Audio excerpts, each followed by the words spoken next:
Welcome back to Financial Funnies Daily News. It is 15th of September 2025, where silver shows up in a fryer, Trump treats the Fed like a reality show, Iraq celebrates low inflation, and Samsung selfies come with malware on the side. Finance can be serious, but the news doesn't have to be boring. First up, the IMF and Ripple. Rumours say Christine Lagarde left Ripple inside the IMF. The truth? Ripple's been in the room, but it's not running the show.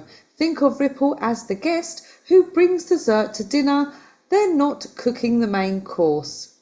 Moving on, silver. Silver hit $42 an ounce, the highest in 14 years. Meanwhile, scientists claim you can fry it out of cooking oil. Forget KFC's secret recipe. Apparently, the Colonel's been hiding bullion in the fryer. Next up, gold. Gold broke out big time. Analysts are talking 4,000 to 5,000 an ounce. Central banks are hoarding like it's Black Friday. Gold bugs are buzzing louder than a hive in summer.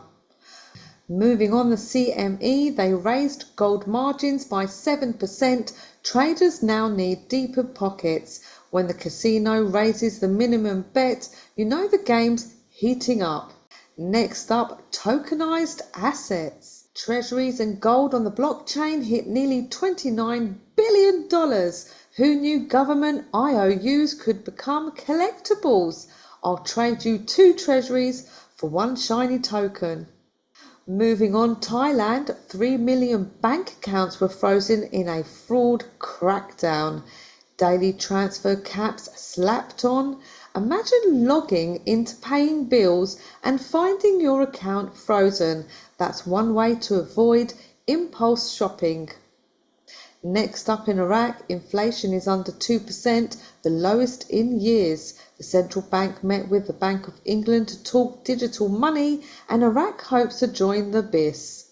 Iraq is trying to swap chaos for credibility, and so far it's working.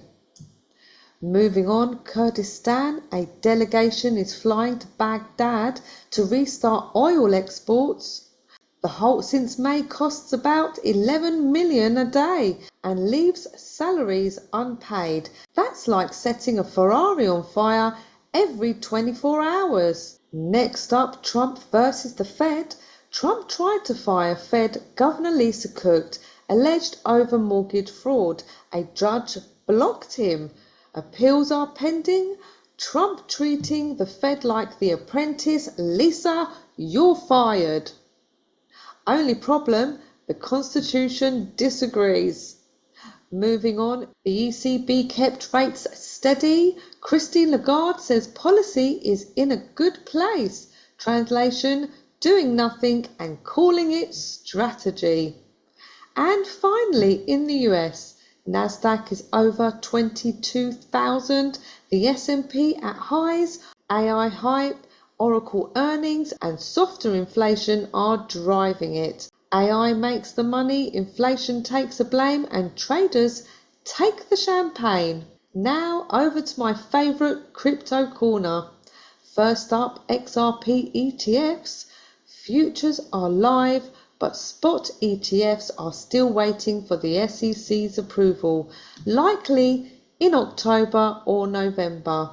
Everyone's watching Gary Gensler like he's the referee in a boxing match.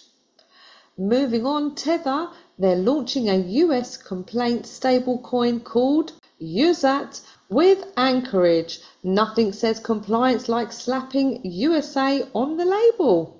Next up, Coinbase.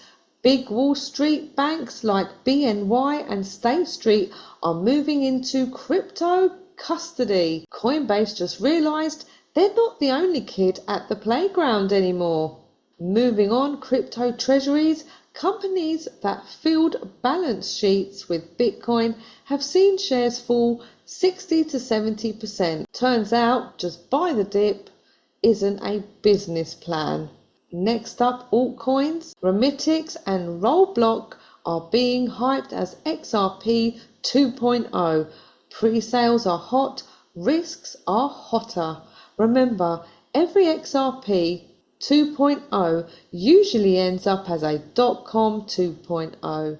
And prices today: Bitcoin $112,900, Ethereum $4,350, XRP stuck at $3.40, WorldCoin up 56% this week. At this rate, eyeball scanners might finally pay off. And last, Vietnam, the government launched a 5-year trial for regulated crypto exchanges. Rules are strict, but it's still progress. Vietnam is basically saying you can gamble with tokens, but only if you play by our rules. Over to precious metals. First up, silver, up 46% this year, still below its 1980 high.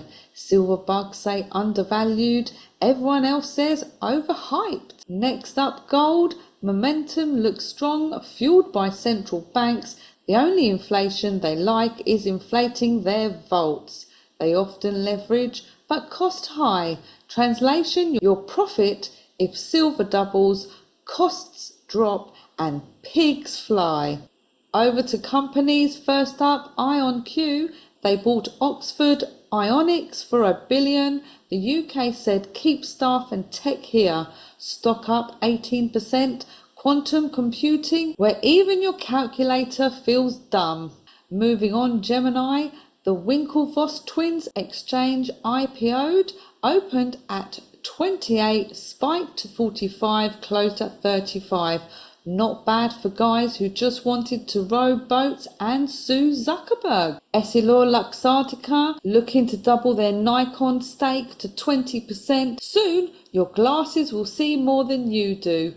And finally, BlackRock Coffee raised $294 million in its IPO. Stock up 37%. The goal, 1,000 stores by 2035. Careful not to confuse them with the BlackRock, the asset manager. One sells lattes, the other sells debt. Now, hacks and scams. Hackers hid malware in photos. Just opening the wrong selfie on your phone could hand over your phone. Real attacks are confirmed. Imagine telling IT, I opened my cat meme and now North Korea has my contacts. Samsung fixed it in the September update. Install it now. And yes, I posted the full step-by-step guide on Patreon for free. And that's today's Financial Funnies Daily News. Silver in fryers, XRP waiting on ETFs, Trump firing Fed officials like it's reality TV, Iraq celebrating low inflation, Vietnam regulating crypto, and Samsung proving cat memes can be dangerous. The markets move fast, scams move faster, and sometimes even coffee shop IPO. For live updates, scam alerts and guides, check out my Patreon, it's free, and where I post first. Stay smart, stay safe, and keep laughing, because the markets sure aren't. This is Financial Funnies Daily, signing off until tomorrow. So for now, bye bye.